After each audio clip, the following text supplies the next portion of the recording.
Hey everyone, back again. Now we're going to continue on our political economy train after having covered Adam Smith's The Wealth of Nations, David Ricardo's Principles for Political Economy and Taxation, and then Capital Volume 1, Capital Volume 2, and now Capital Volume 3. So we've really moved our way through the whole domain of political economy.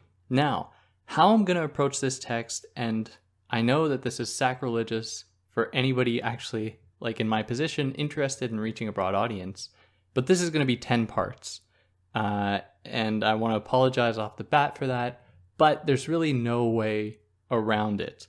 And so, because that's just going to do wonders for me, for the algorithm, I'm being sarcastic, of course, if you can like this, if you're listening to this in podcast form and you can leave 5 stars, perhaps that can help compensate for just the general way the algorithm is going to punish me for releasing a 10-part thing on a single book. Now, with that being said, I think the whole text is necessary. You really have to listen to it from start to finish because there are so many novel insights that he gives us toward the end that it would be silly just to listen to the first part. But, listen at your own leisure, take your time. Whenever the episodes come out, download them whenever. And yeah, just have fun with it. Now, before jumping into it, hi, for anyone new here, I'm David. I try to explain philosophical concepts and ideas in a way to make them accessible to you. So if you're new, you can subscribe and see however many hundreds of videos I already have up. You'll see videos I release every single week. You're going to want to be subscribed so you can see these episodes come out every single week. If you want to follow me anywhere other than here, you can find me on Instagram at theory_and_philosophy or on Twitter at David Guigneault. There are links for these things in the description that you can go and click on. If you want to help me out, like, share, subscribe, tell your friends. Who knows, they might get a kick out of this. Or I've heard it helps people fall asleep. So if you want to help any of your friends who need help falling asleep, then you can recommend this podcast. If you want to help me out monetarily, you can do that via Patreon or PayPal, but obviously no pressure. And yeah, we have so much to get through here. We really got to jump into it. But even before jumping into it, I want to lay out how I'm going to approach it. That is, each part that each episode is going to cover. Now, I'm only going to mention this in this first episode, and going forward, you'll be able to find it in the description of the episode, the breakdown of each part, all the chapters that each part covers. Now, I want to do this so, in case anyone in the future just wants to hear about a certain part, they can easily find it and then just listen to that part. Now, this episode, episode 1, is going to cover Engels' Preface all the way up to part 2, titled The Transformation of Profit into Average Profit. So this episode will cover the preface plus part 1. The second episode is going to cover part 2 all the way up to part 3, so just the entirety of part 2, titled The Law of the Tendential Fall in the Rate of Profit. Then episode 3 is going to cover all the way up to part 5, so it's going to cover both parts 4 and part 3, all the way up to part 5, titled The Division of Profit into Interest and Profit of Enterprise. And then part 4, or episode 4, I should say, is going to cover up to chapter 27 of part 5. And then the next episode, episode 5, is going to cover up to chapter 32 of part 5. And then episode 6 is going to cover up to the end of part 5, up to the beginning of part 6, titled The Transformation of Surplus Profit into Ground Rent. So, just to make that really clear, episodes 4, 5, and 6 are exclusively going to cover part 5. And then episode 7 will resume on part 6, or from part 6, titled The Transformation of Surplus Profit into Ground Rent, and that will cover up to chapter 41, at which point episode 8 will take over and cover up to chapter 46, titled The Rent of Buildings, Rent of Mines, Price of Land. And then episode 9 will begin to cover up to chapter 49, titled On the Analysis of the Production Process. And then episode 10 will take us all the way to the conclusion, plus Engels' supplementary remarks at the end of the book. And this covers about 1,050 pages. So there was a lot to go through here. Now, I just wanted to also mention that I had the impression before reading this book that it wasn't really a book, that it was just an amalgamation of Marx's notes, essentially, and nothing really unifying about it. And that couldn't be further from the truth. if you actually read this text, you wouldn't know that it was actually, done after Marx had died, and that it is not an actually like completed thing until you arrive at the end, and it just ends quite abruptly. So I want you to really know that, because I really want to encourage you to go and read this and to know that there's a lot in here that I'm going to present, but a lot that is going to get lost here just by virtue of the fact that I'm not going to be telling it in as much detail and as much of a kind of linear, clear way as Marx does. So just know that this is very much a book with a unifying thread running through it. Now, that puts us here into the preface by Engels, in which he says that he was the one that put this book together, and he makes it very clear that he didn't want to do anything to change the text itself. Now, with that being said, there are a few points in which he clarifies something that Marx says, which is only really a handful of times, or he comments on an error in Marx's math and provides a correction for that. Beyond that, I think there's maybe one or two instances where Engels supplies like a few pages of content to say or to elaborate on a point, but really otherwise, it's all Marx. And Engels did very little here to insert himself. He really took it upon himself to maintain and retain Marx's vision for this project. So in the preface as well, Engels muses, he thinks about the way in which, or one of the absurdities of capitalism, is that all commodities are sold for above their value. And the reason for that is that otherwise the capitalists would not make profit. They wouldn't make money that they could then transform back into capital to grow their enterprise. Now this applies to all commodities unless we are referring to labor, because labor for Marx is a commodity that the worker sells, but that is sold beneath its value so that the worker can be exploited. And the reason that this happens is that the capitalist doesn't want to pay the full price to the worker for the actual value of their labor, because then otherwise they wouldn't make a full profit. So to make this super simple, imagine you're working at McDonald's and you sell a McNugget. You're working there and you make a McNugget, you cook or bake or whatever a McNugget, and it sells for $1, let's just say. You're going to be paid 70 cents instead of $1. Because if you were paid $1, the capitalist, the owner, wouldn't make money. They would only break even. So your labor has created $1's worth of value in the McNugget, but you're only getting paid 70 cents. Now what this means is that the value of that McNugget is higher, its sale price is higher than the value that has gone into, or then has been compensated for in your labor. Which is just an absurd thing when you think about it in those terms, when you think about the entire economy being founded upon the premise that people are going to be undersold for their labor.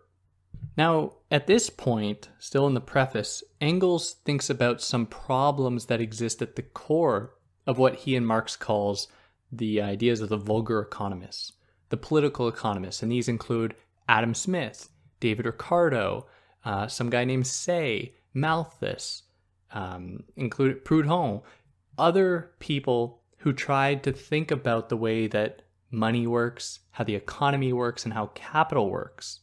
So some of the issues that Engels raises, or some questions that he raises, include the mystery of what average profit is, or where does it come from?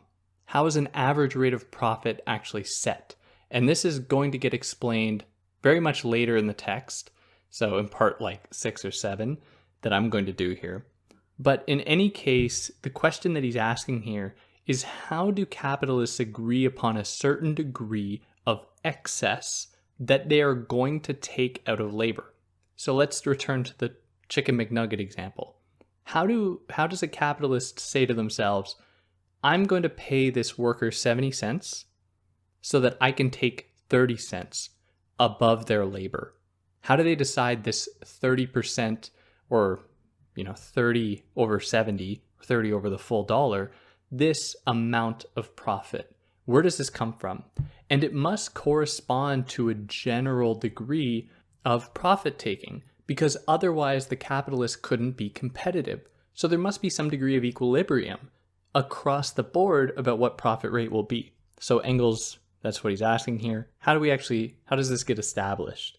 So another thing he asks, or muses about that, is he asks if it's determined by the surplus value that's extracted from labor, or is it proportionate to the amount of capital forwarded in production to produce commodities, the amount of money that's put back into industry in order to make more money?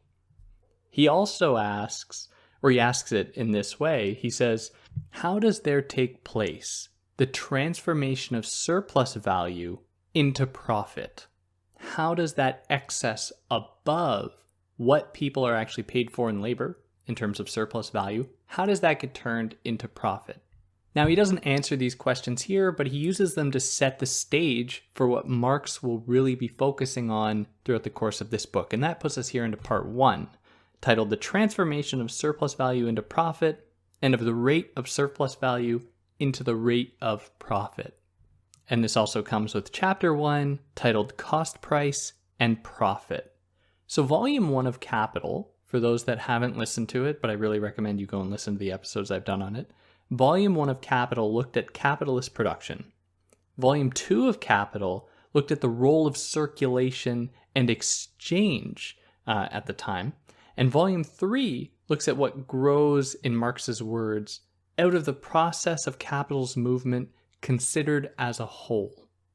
And these 3 texts really go together. You cannot, and I cannot stress this enough, you cannot understand what Marx is getting at in Capital Volume 1 unless you've read Volume 2 and Volume 3. So all this stuff about commodity fetishism, about exploitation, about poor working conditions, that's all great stuff. It's good to know. But until you've read all of it, that is Capital Volume 2 and Volume 3, and I would like to say Volume 2 you could probably skip. It's pretty boring, pretty dry. You really get the spark notes from that. But Volume 3 is in my mind the pinnacle, and you really can't do without it. So here in Volume 3, where he's considering capitalism as a whole, he's going to consider in more detail competition and the everyday consciousness of the agents of production themselves. Now this really becomes true toward the end of the text, but there are so many other important elements to this text that he doesn't present in the first chapter here. One of them being, he's going to spend a lot of time poking holes in David Ricardo's conception of rent and how David Ricardo conceives of rent. Now, when we get there, I'm going to explain everything you need to know from Ricardo. Until then, you can go and listen to the episodes on that. But it's just important that you know that, there are other things we're going to talk about here, including as well what might be the most important element of this whole book, how the profit rate over the course of capitalist production tends to fall, which might seem like a total contradiction. It might seem totally moronic, but it will make sense. So he gives us a sort of recap here of the central ideas from Volume 1 and a little bit from Volume 2. So you have the value of a commodity, and this value is just its sale price. So if I have a McNugget and I'm selling it for $1, its value is $1 in that moment.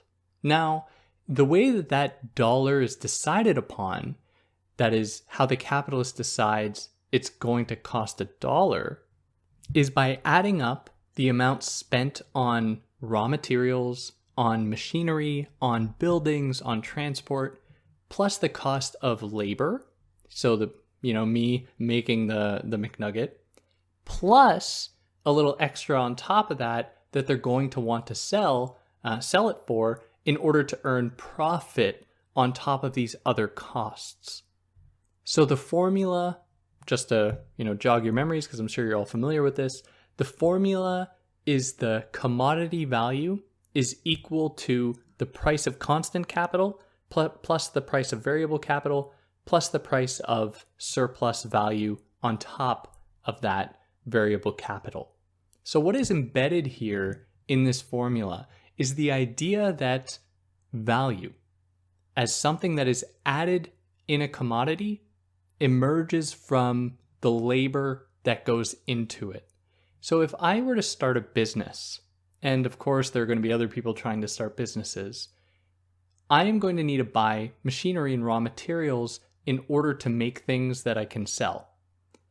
I cannot sell those things that I make above what it's going to cost me to be competitive with people around me, other people competing. And of course, in a globalized world, you're going to be competing with different people in different nations, and so on.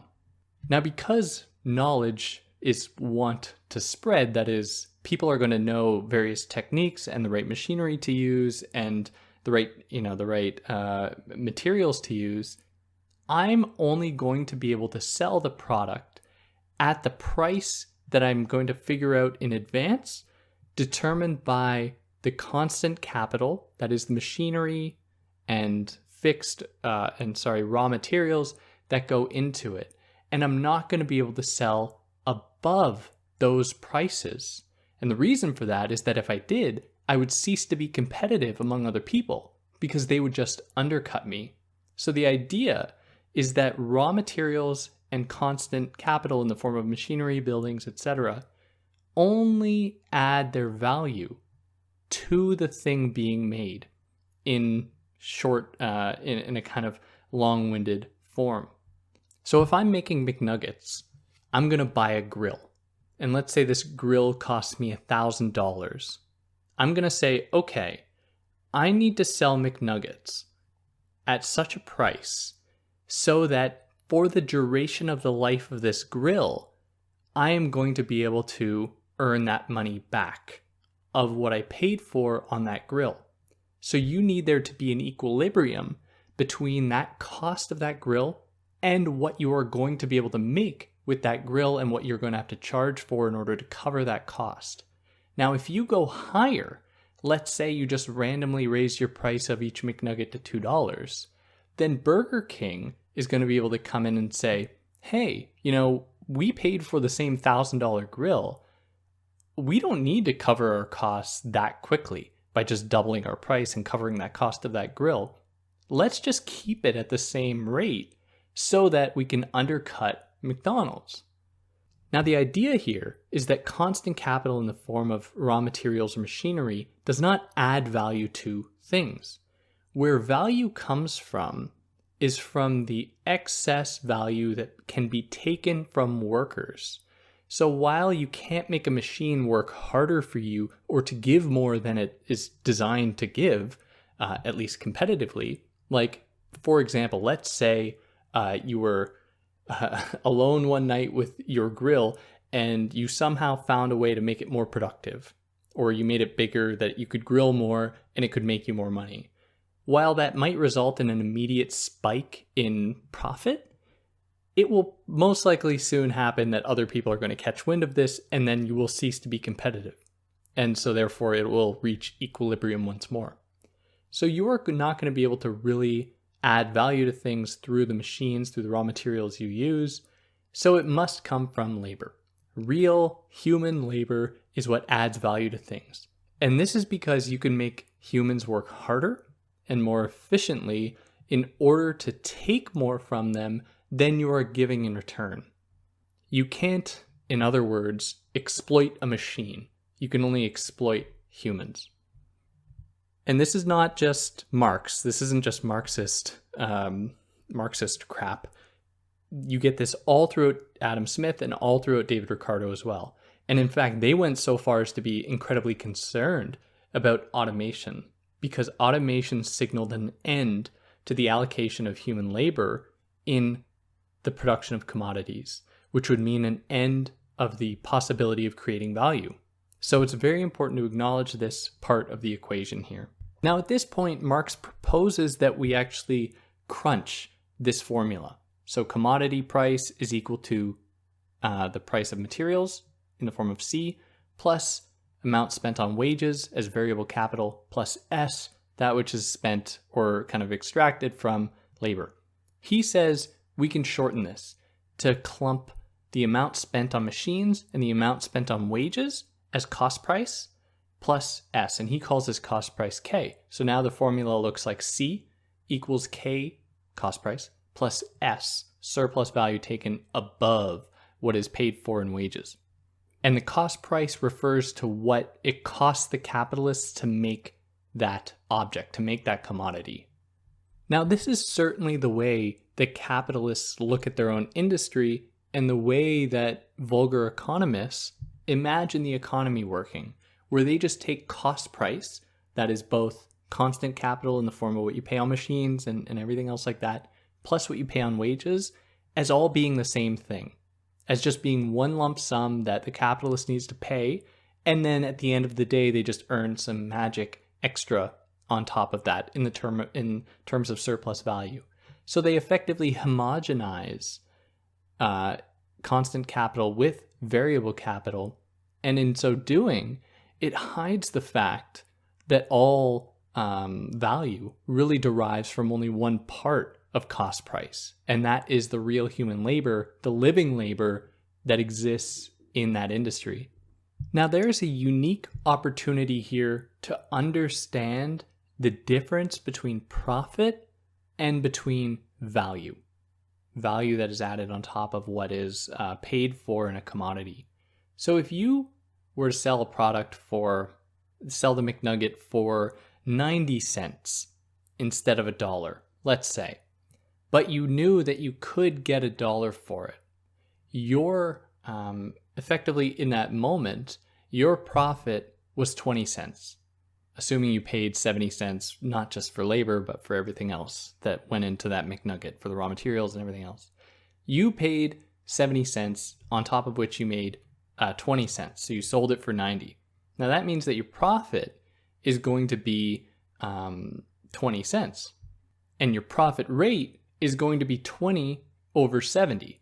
It's going to be the amount proportionate to what you paid for in cost. Now, this is different from surplus value. In order to calculate surplus value, you need to look at that excess above the cost of what it took to make the thing. In this case, 20 cents. You need to compare that not to the total cost price of constant capital plus variable capital, but just the cost price of the variable capital. So let's say 30 cents was spent on labor, 40 cents on all the raw materials and everything else, and then you earn 20 cents. In order to figure out profit, like I said, the relationship is between 20 and 70. Whereas for surplus value, it is between 20 and 30, because 30 is what was spent on wages. And we know that surplus value only comes out of wages. And so this would be a rate of 67%, because 20 over 30 is 67%, give or take. So this corresponds to a profit rate of a surplus value rate of 67%, whereas you have a profit rate of whatever 20 over 70 is, which is probably like around 30%. So if the capitalist wanted to earn more, they could make their workers work harder and make it so that instead of 90 cents, they could sell that object for, or if they wanted to extract more surplus value from the labor put into something, they could then sell it for $1 instead of 90 cents.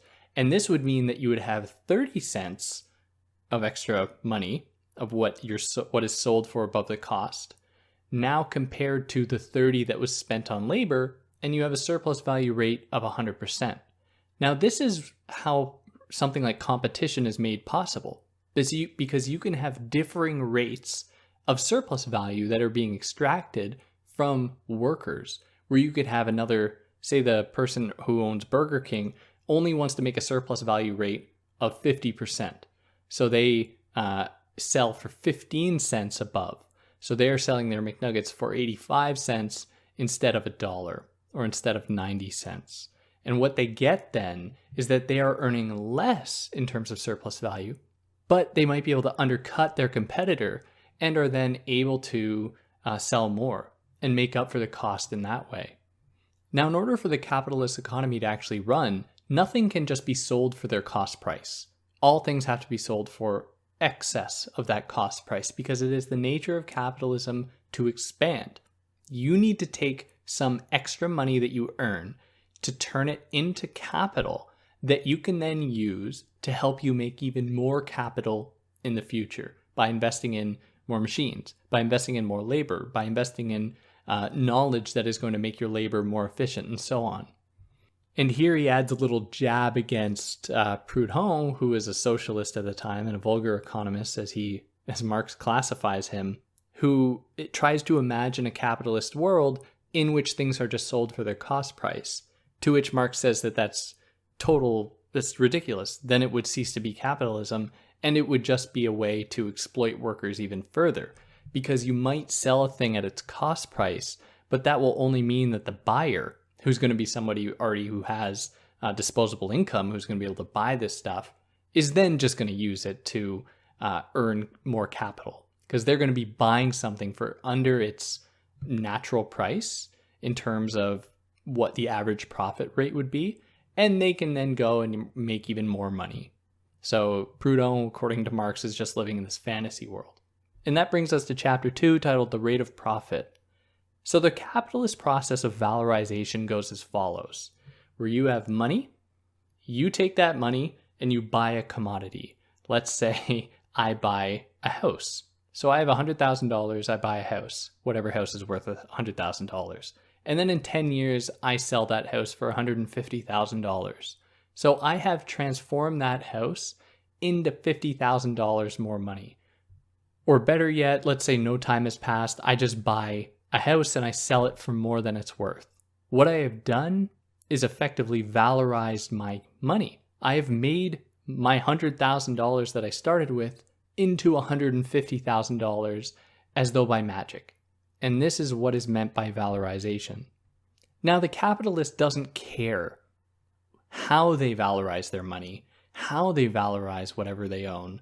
They just want it to happen. They don't care. They don't want to figure out if it's coming from the means of production, which it wouldn't be, but they don't want to even think about this, or the materials, or from labor. They don't care. They just want to earn more, which is one of the ways, and this is really one of the guiding threads behind all of the volumes of Capital that Marx is demonstrating, is that capitalists are notoriously bad at capitalism in that they do not understand the ways that it works, what will work against capitalism, like automation, for example, and ways that people can actually earn more money, which is really the irony to all of this, the way that Marx demonstrates a knowledge of capitalism that far exceeds Adam Smith and David Ricardo and even people today. Now, it serves their interest, that is the capitalist interests, not to understand the differing ways that constant capital, machines, raw materials, versus wages and variable capital, the differing ways that these products or these means of production enter value into commodities. They don't care, as I think I've made clear enough. They just, as long as there's more money at the end, doesn't matter. Now, what this has done is it hides the fact that at the core of capitalist production is exploitation. And this is because the real source of value comes from labor.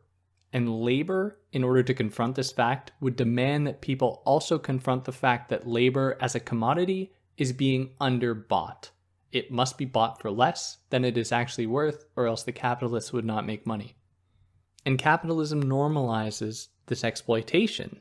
It wants to naturalize this exploitation. Now, additionally, economists, by ignoring this, they ignore the way that labor is the source of value.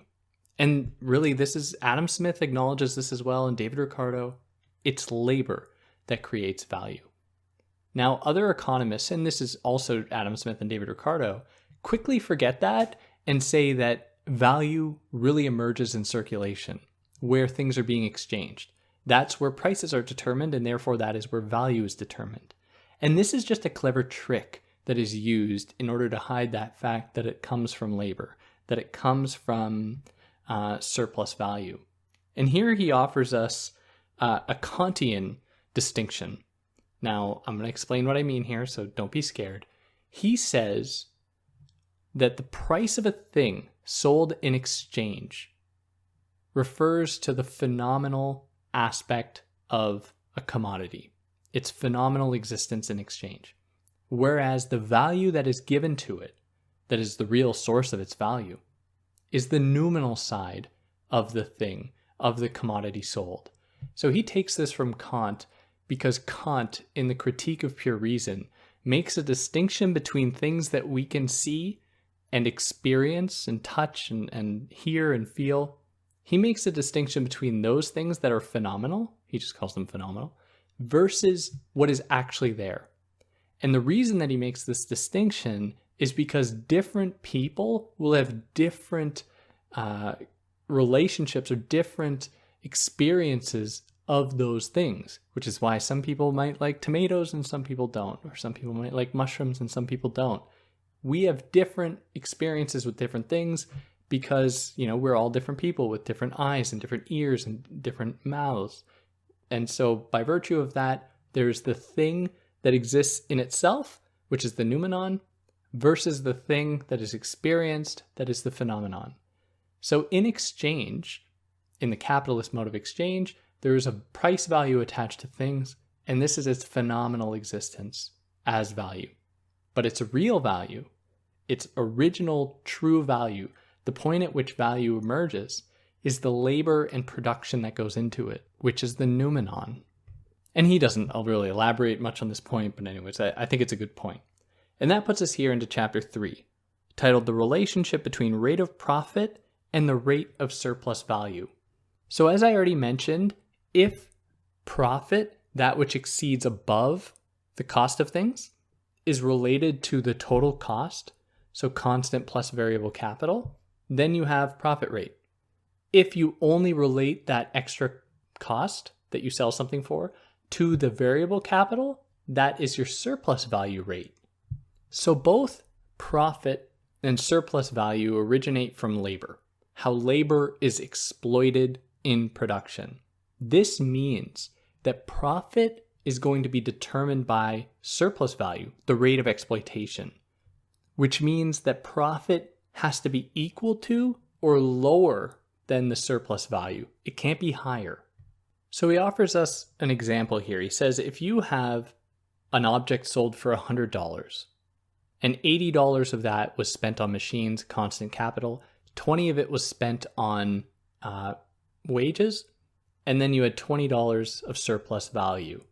You would then be able to turn that original $100 that you spent on constant capital and on wages into $120 because you've extracted $20 on top of everything there. This means that the surplus value rate is 100% because 20 was spent on variable capital, on wages, and 20 was extracted above the total cost price. Now your profit rate is only going to be 20%, and that is because you have 20, which is above the cost price, is related to the whole cost price, which is 100, because 80 plus 20, 80 spent on constant capital, 20 spent on wages, which means that you have a profit rate of 20%. And you can never have a situation in which the profit rate is higher than the surplus value rate.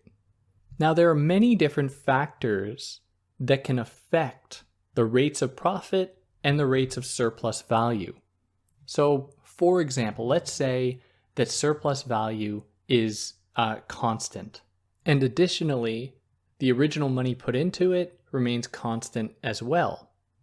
What could happen then? There are many different things that could happen, but you could come out with the same end product if you raise the amount that you then spent on constant capital, which you could very well do, which you could then compensate for by reducing, and this is where V changes, by bringing down or up what you spend on wages.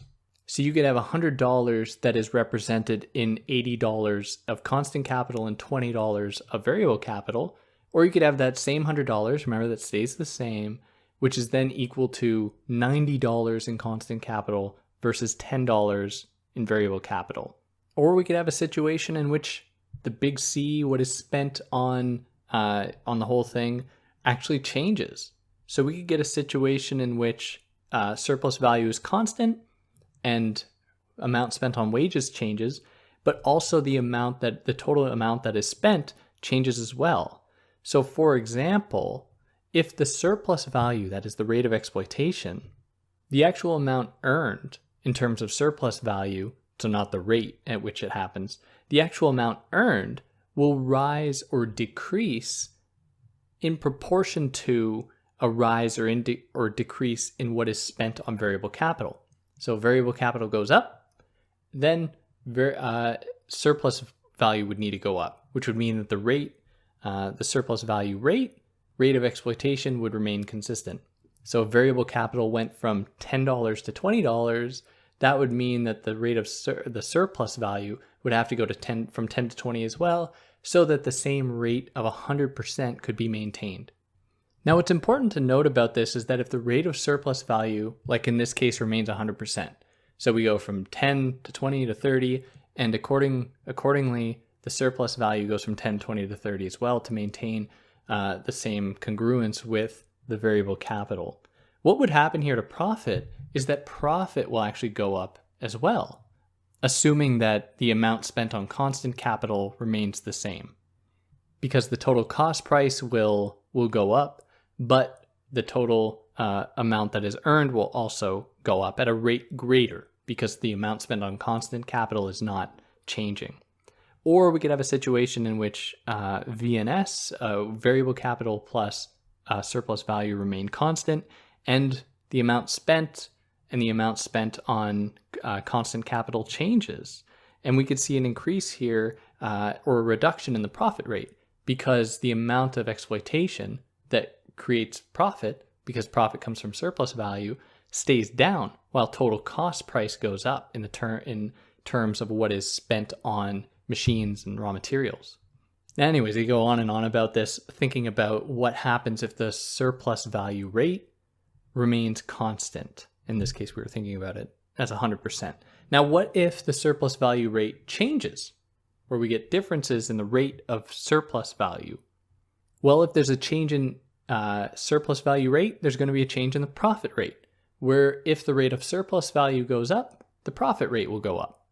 And different things can affect this. So the length of the working day for workers can make it so that there's more surplus value earned, which means more profit earned.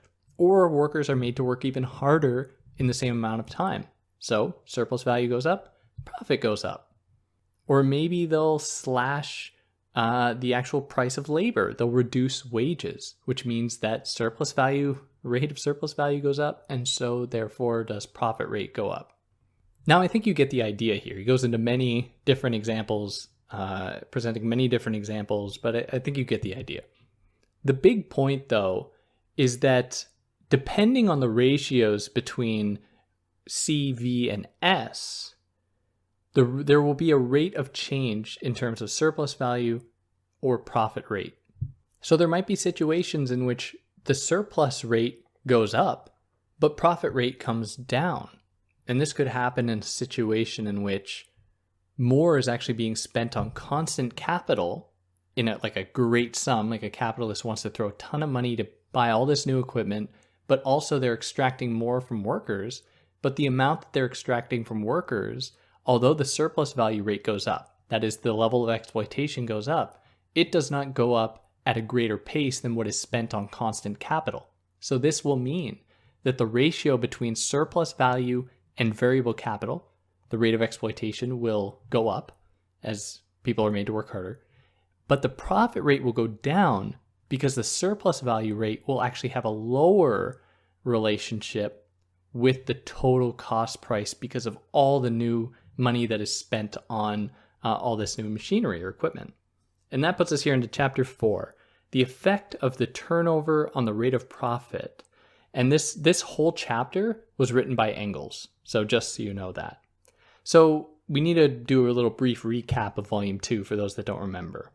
So as soon as we consider turnover, we have to acknowledge idle or unproductive capital. So if I have a business, I make chairs, I go to the store with a chair and I say, hey, buy this chair. That chair might sit on the shelf for 5 years before it is sold. And somebody's going to need to be paying for that chair to be there because somebody's going to need to be paying for the storage of that chair. Someone's going to be needing to pay for lighting that will light up the place that the chair is being sold. We'll need to maybe pay labor to constantly dust the chair, and so on. So in these moments, what we are confronted with is idle production.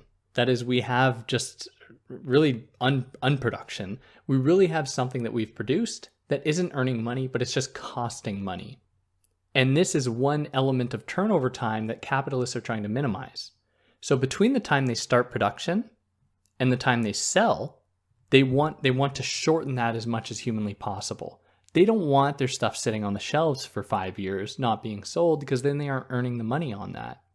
So this whole turnover period is comprised of two large parts. There's the production part and the circulation part. So the capitalist wants to reduce production time by having more effective machines, more effective labor, more efficient machines.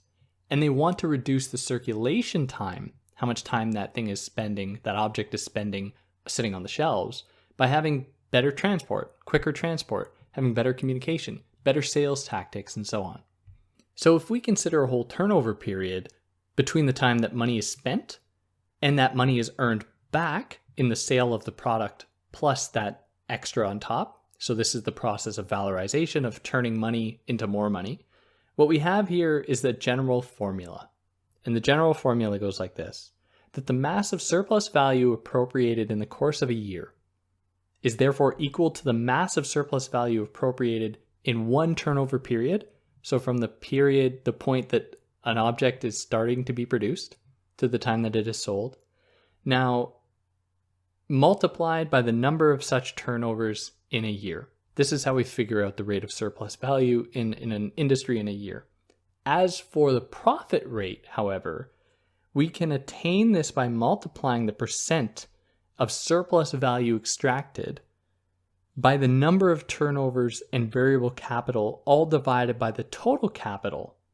So, in mathematical terms, the profit rate is equal to the surplus value rate times the number of turnovers times the relationship of variable capital to constant capital in that arrangement. Or in other words, because mathematical formulas are difficult to convey through words sometimes, profit rate is equal to the surplus value rate, times the number of turnovers, times the amount spent on variable capital, all divided by total price of cost, or total capital.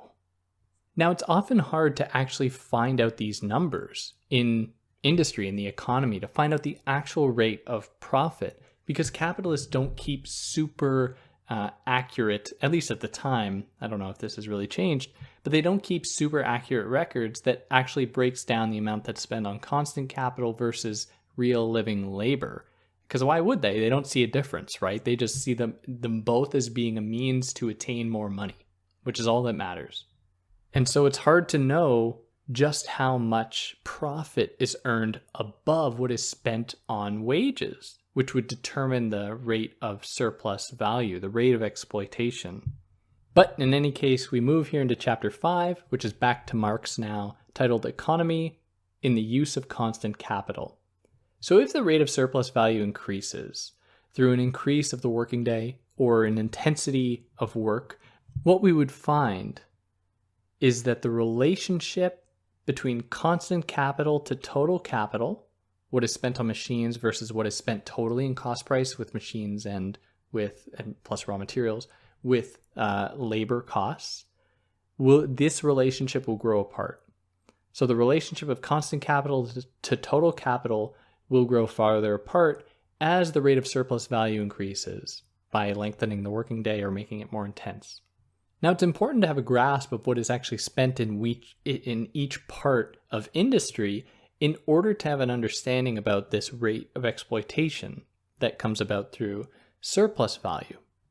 And this is really only possible when we live in a situation exists in which there are masses of people working with machines as they are being exploited. And this establishes what Marx calls a socially combined worker.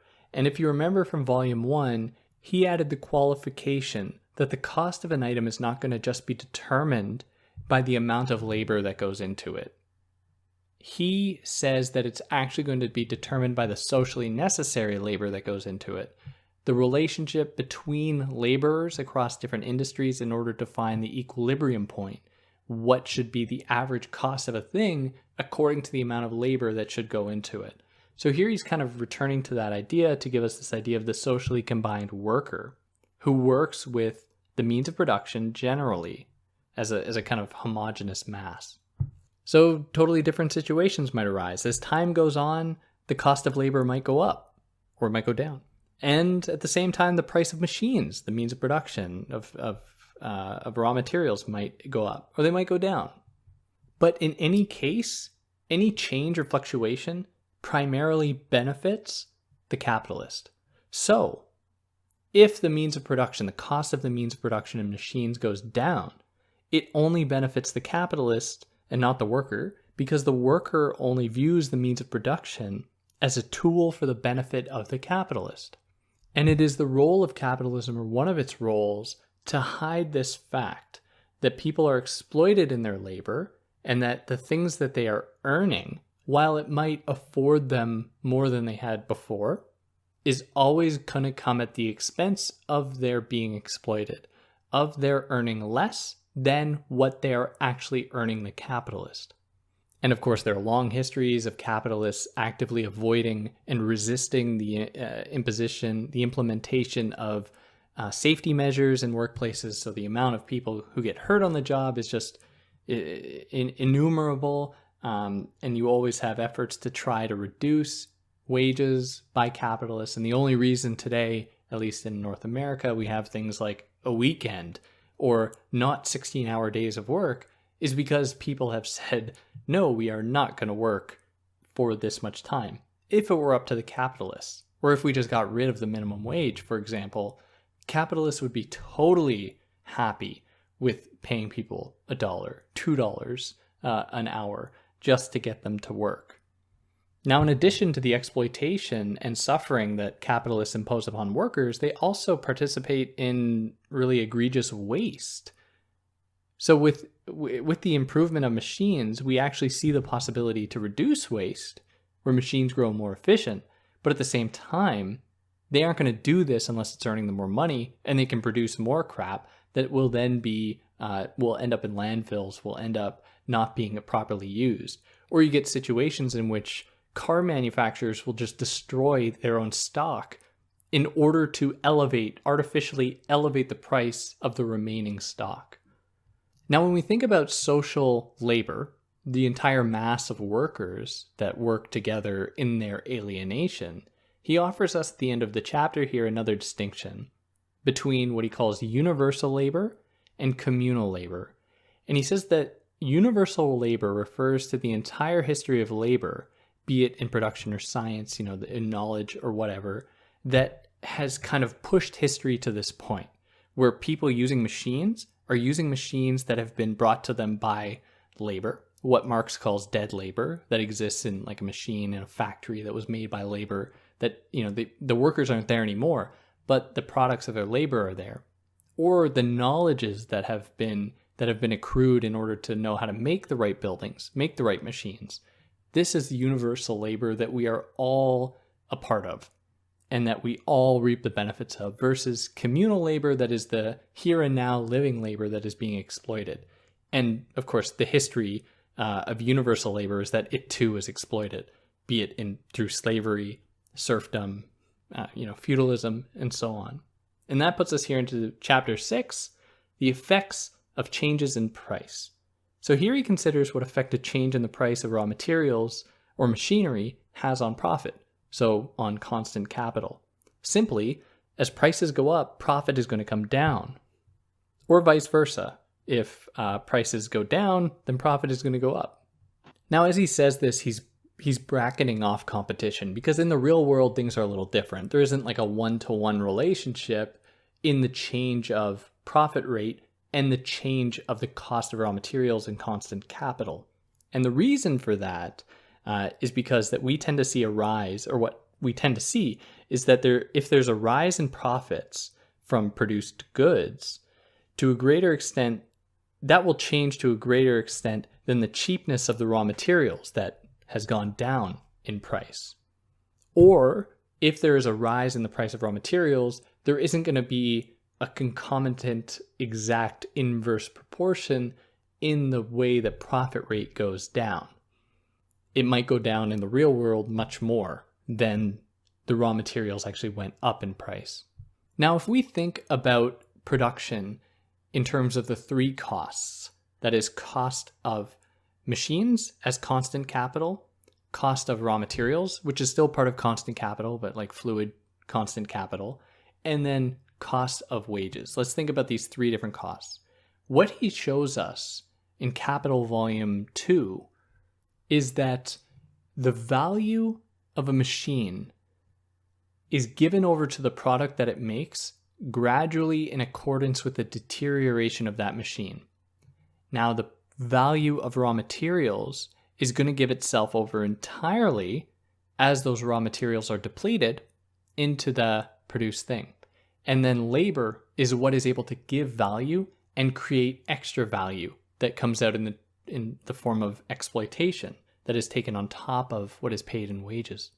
Now, what happens here is that if machines let's say machines and labor grow more efficient, what will happen is that the value of what they make will actually go down.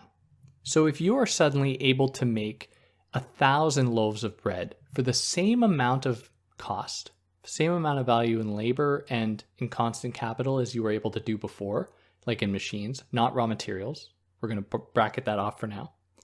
If you are able to do that, to just increase tenfold the number of products that you can make, what this will mean is that the same value is now distributed over 10 times the number of products, which means that therefore you're going to have much less value imparted into each of those products. Now, this doesn't really happen with raw materials. So the example he gives is like, there isn't going to be a change in what flour can add in terms of value to make bread. Like, you're always going to need the same amount of flour to make bread. There would have to be a pretty big radical change or like a scientific discovery to really change that. But like, you're always going to need the same length of shoelace to tie a shoe, assuming like generally standard styles of shoes. So the idea here is that these different costs, constant versus raw materials versus variable capital, as they change in kind of efficiency, they're going to have different effects on the end product, where it's harder to make raw materials more efficient. These are just the kind of products that the means of production and labor uses in order to make that end thing. Now, with production comes the very possibility, and this is kind of a side point, but it comes with the very possibility of overproduction, and this will produce crises. As you get overproduction, you're going to see a decline in demand, and you're going to have people have spent a bunch of money producing things that they aren't going to be able to sell, and you're going to get a crisis. And capitalists don't see this until it's happened. They don't feel the effects of it until it's too late. And at which point it's too late and they can't go back. They can't undo the production of the things.